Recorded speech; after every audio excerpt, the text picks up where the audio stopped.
나의 할아버지는 5년 전 내가 9살 때 돌아가셨다. 그때 당시 나의 할아버지는 중풍이셨다. 중풍이란 뇌의 혈액 공급이 갑자기 끊기면서 뇌 기능이 손상되는 질환, 즉 뇌졸중을 말하는데 할아버지는 조금은 움직이실 수 있었다. 항상 나와 할아버지는 쉬는 날만 되면 어디로든 놀러 가곤 했다. 근데 어느 날 할머니에게서 할아버지가 편찮으시다는 전화가 왔다. 할아버지는 한쪽 팔이 부러지시고 중풍이셔도 항상 열심히 어떤 산으로 운동을 가시곤 했다. 그런데 그런 할아버지가 몸이 편찮으시다는 갑작스러운 소식에 나와 엄마는 곧바로 할아버지가 있는 병원으로 향했다. 그러나 병원에 도착했을 땐 할아버지는 이미 세상을 떠난 뒤였다. 원인은 산으로 운동을 하시다가 돌부리에 걸려 굴러 떨어지시면서 일어난 뇌출혈. 나는 정이 많았던 할아버지가 돌아가시자 엄청나게 울고불고 난리가 아니었었다. 그리고 할아버지의 장례식 날 나는 할아버지 제발 돌아오라고 미친듯이 울다 지쳐 장례식장에서 잠을 청했다. 그때 꿈을 꾸었는데 첫 번째 꿈에서 나는 바닷가에 있었다. 아무도 없는 모래사장에 나 혼자였다. 근데 돌아가신 할아버지가 나타났고 나는 울면서 할아버지에게로 달려갔지만 할아버지는 다른 곳으로 사라져버렸다. 꿈속에서 그 일을 반복하고 나는 꿈에서 깨어났다. 그리고 할아버지의 장례식이 끝나고 제사를 지내고 난 2일 뒤 나는 꿈을 꾸게 되었다. 꿈속에서 나는 할머니 집 장롱 안에 있었는데 어떤 연기 같은 것이 나타났고 그 연기는 점점 사람의 형태로 변해갔다. 그리고 그 연기는 마침내 돌아가신 할아버지로 변해 있었다. 그러곤 할아버지는 나에게 이렇게 말씀하셨다. 정아, 비록 이 할애비가 죽었지만 항상 정이 보러 놀러 올게. 그 후로 나는 할아버지가 꼭 내 곁에 있는 것만 같았다. 할머니는 혼자 사시지만 혼자가 아닌 것 같았다. 마치 할머니는 자신이 신혼때로 돌아간 것 같다고 말씀하셨다. 지금 이 글을 쓰는 순간에도 할아버지는 분명 나를 지켜보고 있을 것이다. 그렇게 나는 할아버지가 항상 나를 지켜보고 있을 거라 믿으며 지냈다. 그런데 이상한 일은 그날 이후부터였다. 처음에는 아주 사소했다. 방에 혼자 있는데 누군가 내 이름을 부르는 소리가 들렸다. 아주 낮고 익숙한 목소리였다. 나는 아무렇지 않게 말했다. 할아버지? 하지만 방문을 열어도 아무도 없었다. 그저 복도 끝에서 창문이 조금 열려 있을 뿐이었다. 며칠 뒤 할머니 집에 갔을 때였다. 할머니가 웃으며 말씀하셨다. 요즘은 혼자가 아닌 것 같아. 나는 그 말이 괜히 서늘하게 들렸다. 왜요, 할머니? 밤마다 말이야, 누가 문 앞에 서 있는 느낌이 들어. 그이가 꼭 나를 지켜주고 있는 것만 같아. 나는 웃으며 넘기려 했지만 그날 밤 직접 나는 그 느낌을 느꼈다. 문고리를 잡고 천천히 흔드는 소리. 나는 숨을 죽이고 가만히 있었다. 그러곤 문틈 아래로 그림자가 스쳐 지나가는 것을 보았다. 그리고 다음날 나는 우연히 장롱안을 보게 되었다. 어릴 적 내가 꿈을 꾸었던 그 장롱. 문을 열었을 때 안에서는 희미하게 담배 냄새가 났다. 할아버지가 생전에 피우던 그 특유의 냄새. 그 순간 내 귀 바로 옆에서 속삭이는 소리가 들렸다. 정아, 여기란다. 나는 얼어붙은 채 천천히 고개를 돌렸다. 아무도 없었다. 하지만 장롱 거울 속에 비친 내 뒤에는 누군가 서 있었다. 고개가 기묘하게 꺾인 채로 말이다. 나는 순간 눈을 질끈 감았다가 다시 떴다. 그러자 아무도 없었다. 그날 밤 나는 다시 꿈을 꾸었다. 이번엔 바닷가가 아니었다. 어두운 산길이었다. 할아버지가 굴러 떨어졌다던 그 산. 나는 아래쪽에 서 있었고 위에서 누군가 나를 내려다보고 있었다. 정아. 그 목소리는 분명 할아버지였지만 어딘가 묘하게 달랐다. 이제 같이 가자. 그 순간 내 발목을 누군가 붙잡는 느낌에 비명을 지르며 깨어났다. 이불 끝이 내 발목에 감겨 있었다. 그 후로 나는 더 이상 그 꿈을 꾸지 않았다. 대신 가끔 밤에 눈을 뜨면 방문 앞에 누군가 서 있는 기척이 느껴진다. 나는 이제 그 말의 의미를 알 것 같다. 할아버지는 나를 지켜보고 있는 것이 아니라 나를 꼭 기다리고 있는 것 같다는 느낌이 든다.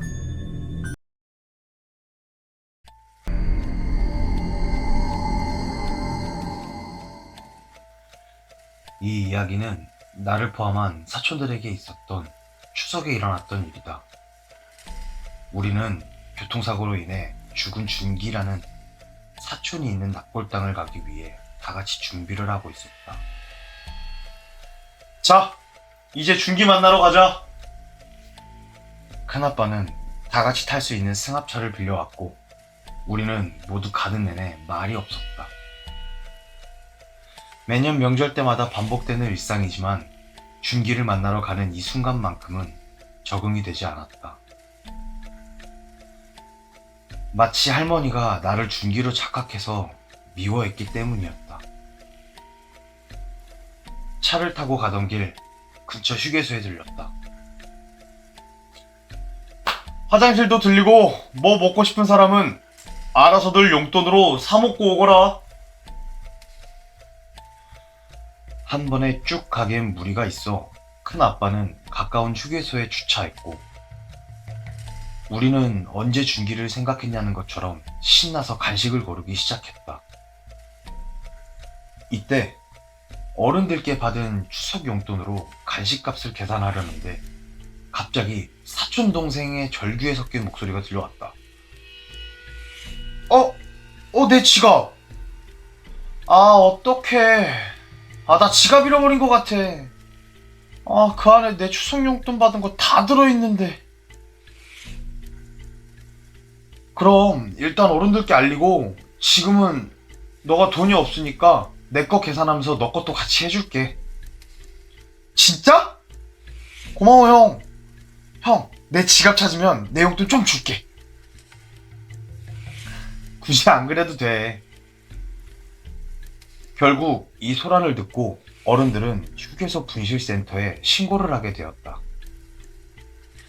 곧이어 사촌동생의 지갑을 다행히 무사히 찾을 수 있었다.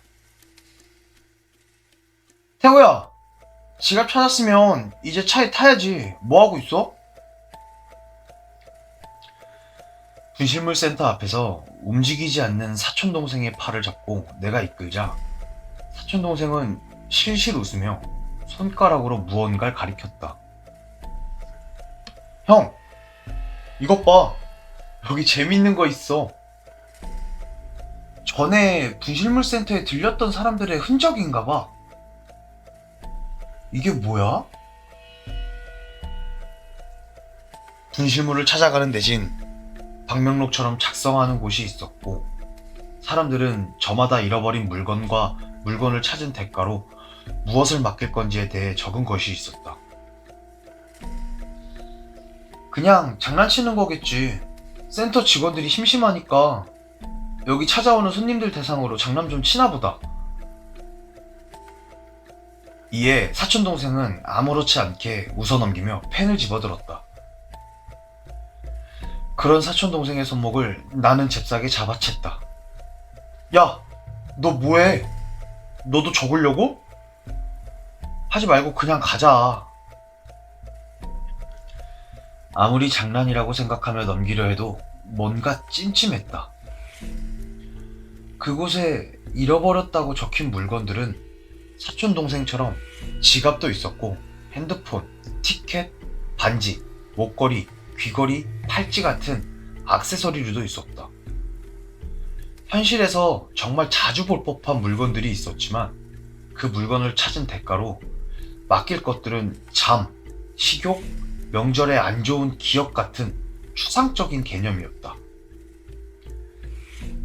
에이, 그래도 봐야 장난인데 뭐. 내가 잃어버린 물건은 지갑. 맡길 것은 시골 밤길의 두려움? 그걸로 해야 되겠다. 결국 동생을 말리지 못한 나는 불안한 눈빛으로 그걸 쳐다봤고, 우릴 부르는 어른들의 목소리가 들렸다. 준수야! 태우야! 거기서 뭐해? 얼른 와야지. 너네 둘 빼고 다른 사람들은 이미 다 탔어. 이제 출발할 거니까 얼른 와라. 아, 네, 금방 갈게요.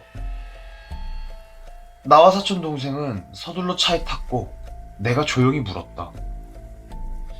태호야, 근데 왜 맡길 것을 시골 밤길의 두려움으로 했어? 아, 그건 항상 준기 만나러 오면 그 동네에서 숙소 잡아서 하룻밤 자고 가잖아. 그런데 여기 근처에 폐가가 있대. 다른 사촌들까지 다 데리고 폐가 체험 한번 해보려고. 뭐? 너 미쳤어? 그런 곳에 함부로 들어가면 안 돼. 그리고 그런데 가는 것 자체가 불법일 수도 있어. 뭐야? 형, 설마 무서워서 그래? 쫄았구나. 아니야, 딱히 쫀 건 아니고 그냥 현실적인 문제가 걱정돼서 그런 거지. 그래, 가려면 가자. 대신 난 경고했다. 그렇게 우리는 준기의 납골 땅에 도착을 했다. 여기서 준기에 대해 잠시 얘기해보자면, 우리 나이 또래 사촌들 중 한 명이었는데 안타깝게도 뺑소니를 당해 목숨을 잃고 말았다.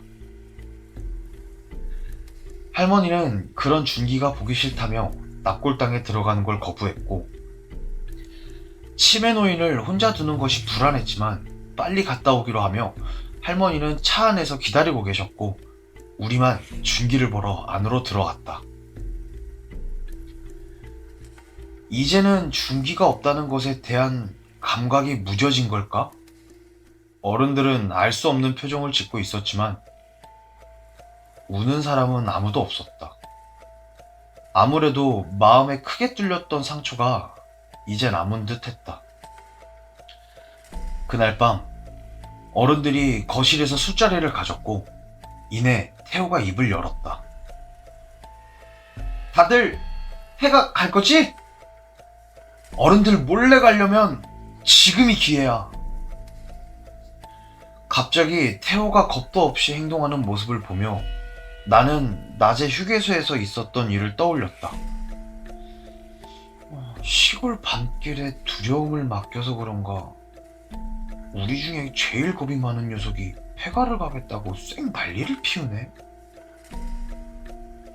게다가 아까 전에 차 안에서도 나한테 쫄았냐며 도발까지 하지 않나. 진짜 뭔가 효력이 있는 걸까? 형! 무슨 생각을 그렇게 해? 몇 번을 불러도 대답이 없어. 아니야. 그래, 갔다 오자. 대신 걸리면 추석 용돈 전부 다 내놓기다. 내가 장난스레 씩 웃어 보이자 사촌 동생은 마지못해 알았다고 했다. 자, 그럼 이제 출발해 볼까? 태호를 따라 다 같이 일어나려는 찰나 갑자기 여러 폰에서 동시에 알림음이 울렸다. 휴대폰을 확인해 보니 우리 사촌들끼리 모아놓은 단톡방에 메시지가 와 있었다.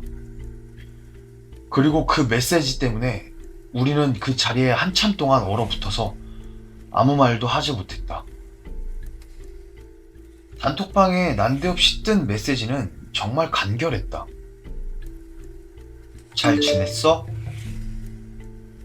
하지만 우리는 해당 메시지를 보낸 사람을 확인하곤 놀라서 그 자리에 굳어 있을 수밖에 없었다. 준기? 분명히 준기야. 근데 죽은 애가 어떻게 톡을 보내? 다른 사촌들도 같은 생각을 하고 있는 것 같았다. 형, 그래도 일단 톡이 왔으니까 답을 해주는 게 맞지 않을까?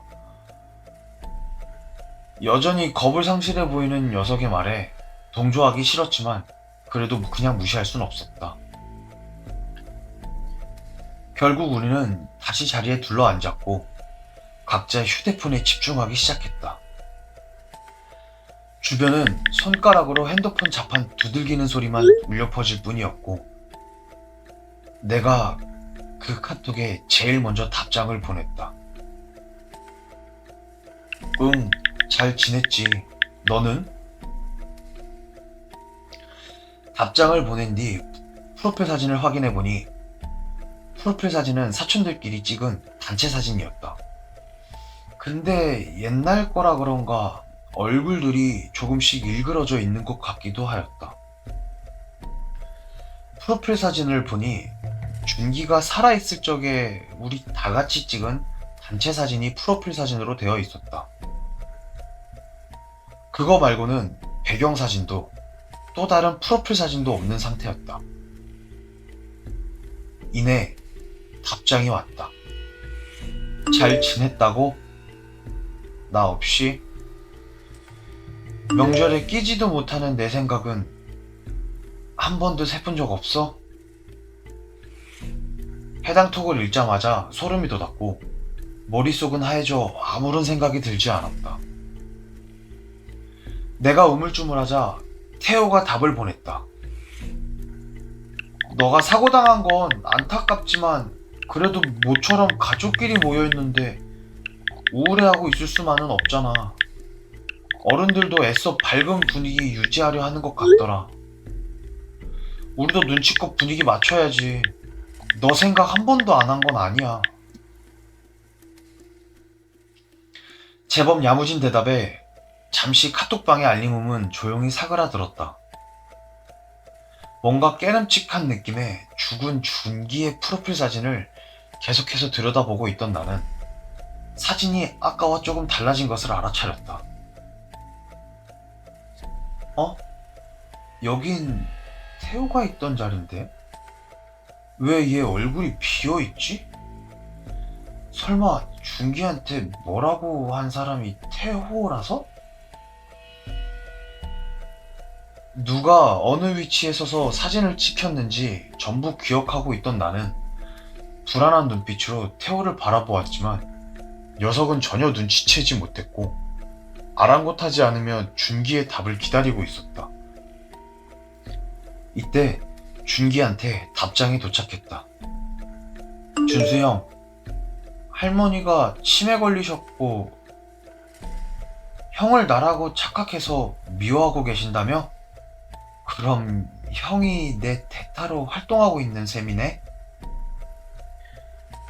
내심 답이 오지 않길 바랬던 우리는 갑자기 지목당한 내 이름에 놀라 떨리는 손으로 휴대폰만 붙들고 있었다. 대타라니 무슨 말을 그렇게 해. 꼭 내가 너 대신 살아주고 있다는 느낌이잖아. 그런 말 하지 마. 너는 너고 나는 나일 뿐이야. 준기야, 너가 서운하다는 건 알겠어. 근데 누군가를 괴롭힌다거나 그럴 거라면 하지 말자. 너도 할머니의 차별 때문에 힘들었잖아. 난 차별도 괴롭힘의 일종이라고 생각해.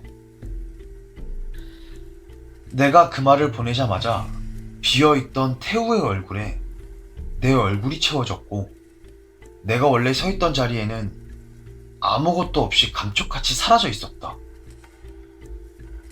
이내 나는 결국 말을 하였다. 준기야, 너가 자꾸 사촌들끼리 찍은 단체 사진에 장난치는 거지? 계속해서 사진이 바뀌어. 더 이상 나는 참지 못했고 공개적으로 이 사실을 폭로하자 바로 답장이 왔다. 형, 난 할머니 때문에 가족 근처에 묻히지 못했어. 할머니가 나를 가족 근처에 두면 부정 탄다고 하셔서 멀리 가버린 거잖아.